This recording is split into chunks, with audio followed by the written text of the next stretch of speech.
तो कहते हैं कि हम जिस दुनिया में रहते हैं वो किसी भूल भुलैया से कम नहीं। यहाँ जो दिखाई देता है उससे कहीं ज्यादा छुपा होता है। और ऐसी ही एक रहस्यमयी खोज पर निकली है हमारी कहानी की मुख्य किरदार नेहा, जो निकल पड़ी है चमत्कारगढ़ की खोज में। भैया, चमत्कारगढ़ की एक टिकट देना। चमत्कारगढ़? अरे बिटिया, यहाँ ऐसी कोई जगह नहीं है। अरे कैसे नहीं है? जो नगरपाड़ा से आगे है ना, वही जगह। अरे नगरपाड़ा के आगे तो सिर्फ जंगल है और कुछ नहीं। कंडक्टर की बात सुनकर नेहा थोड़ी घबरा गई, लेकिन इसमें गलती उसकी नहीं थी। दरअसल चमत्कारगढ़ शहर से बहुत दूर एक घने जंगल में छिपा हुआ गांव था, जिसके बारे में कोई कुछ नहीं जानता था। यहाँ तक कि भारत के नक्शे पर भी उसका कोई नामो निशान नहीं था। कहा जाता है कि उस गांव को एक श्राप मिला था कि उसका नाम और अस्तित्व इस दुनिया से मिट जाएगा। लेकिन भूगोल शास्त्र की पढ़ाई कर रही नेहा को अपने एक प्रोजेक्ट पर काम करते समय इस गांव के बारे में पता चला और उसने ठान लिया था कि वो इस गांव को खोज निकालेगी और इस श्राप के रहस्य को सुलझा कर रहेगी। घंटों के सफर के बाद नेहा नगरपाड़ा पहुंच ही गई। चलो ये भी सही है, मैं यहाँ तक तो पहुंच ही गई। अब जैसे तैसे मुझे चमत्कारगढ़ को ढूंढना होगा। नेहा बिना कुछ सोचे समझे रात के अंधेरे में ही जंगल की ओर चल पड़ी। जैसे जैसे वो अंदर बढ़ती गई, अंधेरा और घना होता गया। चारों ओर सन्नाटा था। तभी उसे अचानक कुछ हलचल सुनाई देने लगी। कौन है? देखो, मैं फिर पूछ रही हूँ, कौन है? मेरे सामने आओ। लेकिन नेहा को कोई जवाब नहीं मिला। तभी अचानक पेड़ों से बहुत सारे फल अपने आप गिरने लगे और नेहा की ओर बरसने लगे। नेहा डर के मारे चिल्ला उठी, बचाओ, बचाओ! ये मेरे साथ क्या हो रहा है? कोई तो है, ये भूत है, भूत!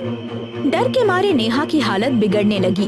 वो जैसे तैसे उन गिरते फलों से बचने लगी।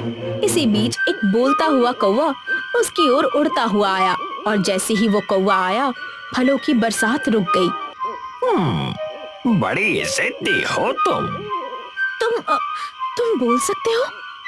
मैं चाहूँ तो तुम्हें अभी इस जंगल से बाहर फेंक सकता हूँ, क्योंकि मैं यहाँ का रक्षक हूँ। लेकिन पहले मुझे ये जानना है कि तुम यहाँ क्या करने आई हो?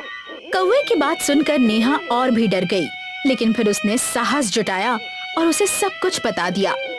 देखो, मैं जानती हूँ कि यहाँ एक चमत्कारगढ़ नाम का गांव है जो सालों से किसी श्राप में फंसा हुआ है। मैं बस उसी गांव को खोजना चाहती हूँ और उसे भारत के नक्शे पर उसका असली स्थान लौटाना चाहती हूँ। नेहा की बात सुनकर उस बोलते हुए कौवे ने उस पर विश्वास कर लिया। उसे नेहा का उद्देश्य सच्चा लगा। वो चुपचाप उड़कर नेहा के कंधे पर बैठ गया और कुछ मंत्र पढ़ने लगा। ओम भौकल्ल नमः, ओम भौकल्ल नमः।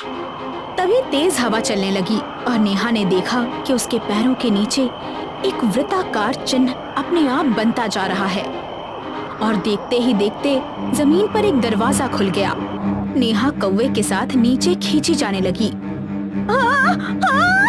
ये सब क्या हो रहा है? कुछ ही पलों में नेहा गिरती हुई एक सुनहरी सी धरती पर आ गिरी। उसने देखा कि वो अब चमत्कारगढ़ पहुंच चुकी है। चारों ओर हरियाली थी, लंबी नदियां बह रही थीं, पशु पक्षी घूमते और गाते थे, मानो कोई जादुई गांव हो। अरे ये क्या? हम पहुंच गए, हम पहुंच गए! ये हुर्रे! इतना खुश होने की जरूरत नहीं है। भूलना मत कि तुम यहाँ क्यों आई हो। हाँ, नहीं भूलूंगी। चलो अब अपना काम शुरू करते हैं। नेहा ने कौवे के साथ मिलकर अपनी खोज शुरू की। तभी उसे एक जवान आदमी दिखा। अरे वो देखो, कोई है। सुनिए, सुनिए, सुनिए! नेहा दौड़ती हुई उस आदमी के पास पहुंची और वो चौंक गई। वो आदमी एक व्हील चेयर पर बैठा हुआ था। उसके आधे हाथ और पैर नहीं थे। वो अपंग नहीं लग रहा था, बल्कि ऐसा लग रहा था जैसे उसका शरीर धीरे धीरे हवा में बिखर रहा हो। काका, क्या आपको कोई बीमारी है? नेहा ने बेहद भावुक होकर ये सवाल किया, लेकिन जैसे ही उस आदमी ने जवाब दिया, नेहा और भी चौंक गई।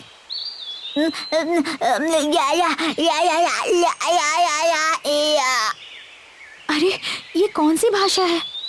ये तो मुझे भी नहीं पता। काका, आप ऐसे क्यों बोल रहे हैं?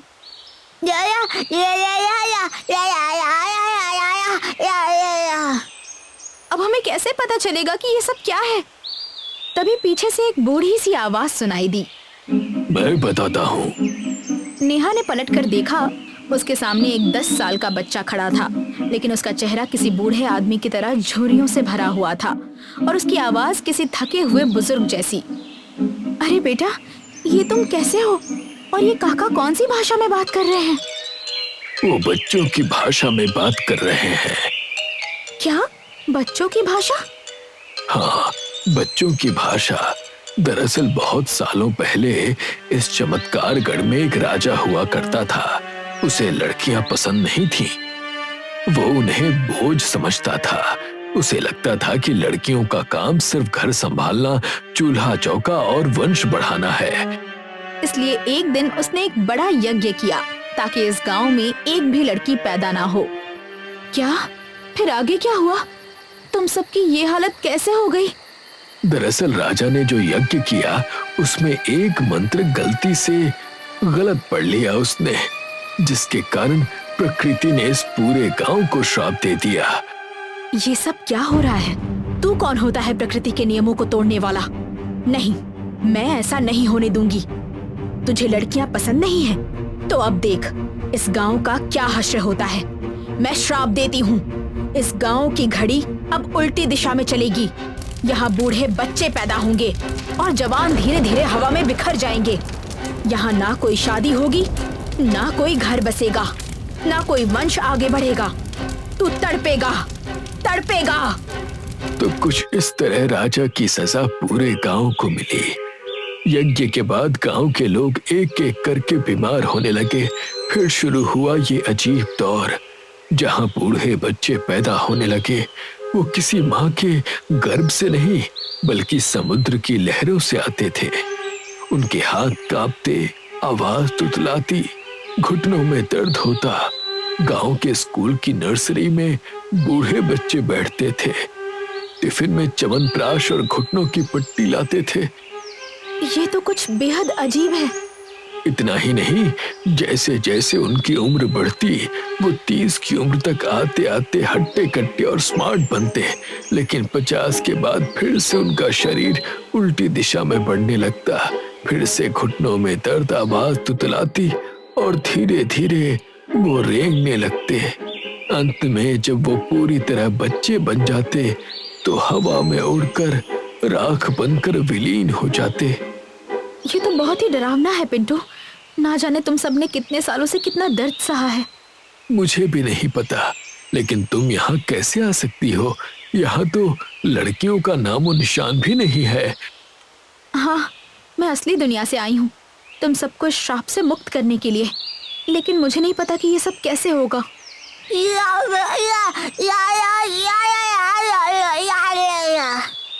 मतलब? मैं बताता हूँ। अगर हमें इस श्राप से मुक्ति पानी है तो वही यज्ञ फिर से करना होगा, लेकिन इस बार उसमें एक लड़की को बैठना होगा, उसी देवी के रूप में जिसे इस गांव ने ठुकराया था।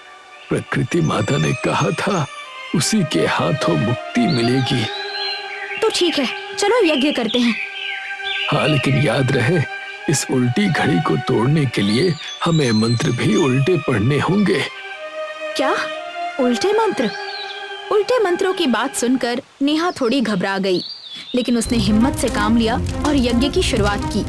ओम नमः शिवाय की जगह म्यो याविश हमन, म्यो याविश हमन, म्यो याविश हमन।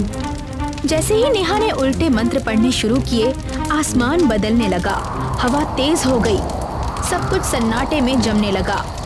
तभी सूरज की पहली किरण जमीन पर गिरी और सारा गांव धीरे धीरे चमकने लगा। प्रकृति माता का श्राप समाप्त हो गया। गांव के सभी बूढ़े बच्चे असली रूप में आ गए। गांव में हंसी खुशी की बहार छा गई। लोगों ने फिर से जीवन जीना शुरू कर दिया और इस तरह नेहा की बुद्धिमत्ता, साहस और नारी शक्ति ने एक भूले बिसरे गांव को श्राप से मुक्ति दिलाई और उसे फिर से भारत के नक्शे पर स्थापित कर दिया। चमत्कारगढ़ अब एक हकीकत बन चुका था।